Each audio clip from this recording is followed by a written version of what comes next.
अब देखिए, कोई भी कार्य हो रहा है चेतन शक्ति से हो रहा है।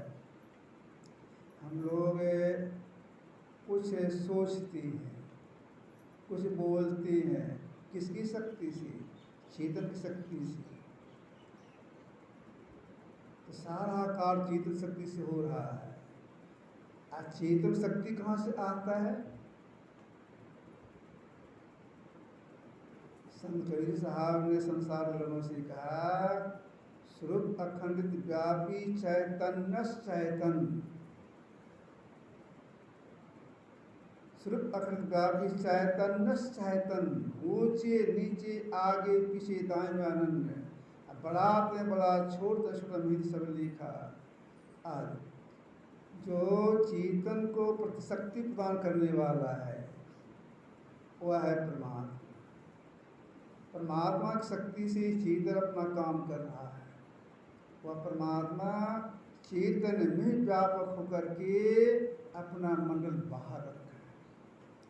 अभी आप लोग सुन रहे थे, उन्होंने सारी सृष्टि की है। अगर उनका कोई साक्षात्कार करना चाहते क्या करना होगा? जिन्होंने चेतन को बनाया, सारी सृष्टि को बनाया, बना के से घुस कर से बाहर है, अगर उनको कोई देखना चाहती, मिलना चाहती हैं, तो सबसे पहले उन्हें क्या करना होगा? अभी हम लोग वेद के मंत्र में सुना, सबसे पहले उन्हें बुद्धि योग करना होगा, सत्संग करना होगा, महापुरुषों के संग करना होगा। क्यों करना होगा? तो देखिए, महापुरुषों के संग करने से क्या सार है, क्या असार है, क्या कर्तव्य है, क्या कर्तव्य है, सारा ज्ञान हो जाता है। भगवान बुद्ध ने संसार में लोगों से कहा, असारी सार मतिनो सारी चासार दस्तिनो तेसार नादि गच्छन मिच्छा संकल्प गोचरा। सार को असार, असार को सार समझने वाले मिथ्या संकल्प पड़े सार को प्राप्त नहीं करते। इसके आगे भगवान बुद्ध ने कहा, सारण्य च सारतो यत्प असारतो ते सार अधिगच्छन सम्मा संकल्प गोचरा। पाली में इसका हिंदी अर्थ है, सार को सार, असार को असार समझने वाले सम्यक संकल्प युक्त सार को प्राप्त करते हैं। यह सार ज्ञान कहाँ होता है? साधु संग से होता है, महापुरुष संग से होता है।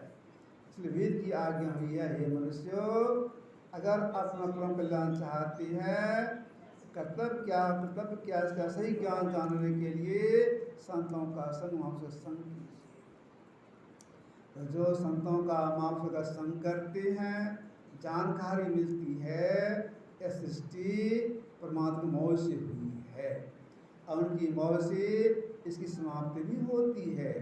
अभी हम लोग सिद्धांत में पाठ किए हैं, ये प्रकृति द्वय उत्पत्ति लय हो प्रभु की मौज से, ये अजा अनादि स्वयं है, अर्जुन कहना चाहिए। जिनकी मौज सृष्टि बनती है, नाश होती है, तो सब में है और सबसे बाहर है, जो कहीं भी खाली नहीं है। ऐसे कोई चीज़, ऐसा कोई पदार्थ इसमें भी नहीं हो, सब जगह भी घुसे हुए हैं, सबसे बाहर हैं। ऐसे अगर कोई जानना चाहते, मिलना चाहते हैं, तो जानकारी के लिए, प्रेरणा के लिए पहले बुद्धि जो करेंगे, सत्संग करेंगे, इसके बाद अंत साधना में क्या करने की आज्ञा हुई है? अभी हम लोगों ने वेद के मंत्र में सुना, मानस जो करना होगा, बुद्धियोग के बाद मानस जो करना होगा, इसके बाद अग्नियोग करना होगा। मानस जप का अर्थ है मानस जप और मानस ध्यान। अग्नियोग से मतलब है ऋषि योग और शुद्ध सदयोग। अगर कोई परमात्मा मिलना चाहती है, तंत्र साधना में पहले भी मानस जप करेंगे, इसका मानस ध्यान करेंगे। मानस जप और मानस ध्यान एक असल उपासनाएं हैं। इतने में लगे रह गए तो परमात्मा का साक्षात्कार नहीं होगा। इसके आगे करने की क्या आज्ञा है? अग्नियोग, दृश्ययोग, अनुसंधान। अब अग्नियोग में क्या करना है? अग्नियोग में ये जो हम लोग दो आँखें हैं, दोनों आँखों से दृष्टि धार निकल रही है, एक करना ही अग्नियोग है। इसको जो करती है, सफलता प्राप्त करती है, वे अपने अंदर में आनंद नाद को सुनती है। उसी आनंद नाद में एक शब्द की खोज करना नादनुसंधान है। तो जो एक शब्द की खोज करती है, हर शब्द की प्राप्ति हो जाती है, तब जीव की आत्मदृष्टि खुल जाती है। उसी आत्मदृष्टि से जीव का परम कल्याण होता है। इसकी जानकारी सत्संग से प्राप्त होता है, करने के बिना सत्संग से प्राप्त होता है। इसे सब स्थिति में आना चाहिए, शांत और संसद प्रयास करना चाहिए। ये आप सेवा में थोड़ा सा रखा, आगे सूचना को सुनेंगे। श्री सद्गुरु महाराज।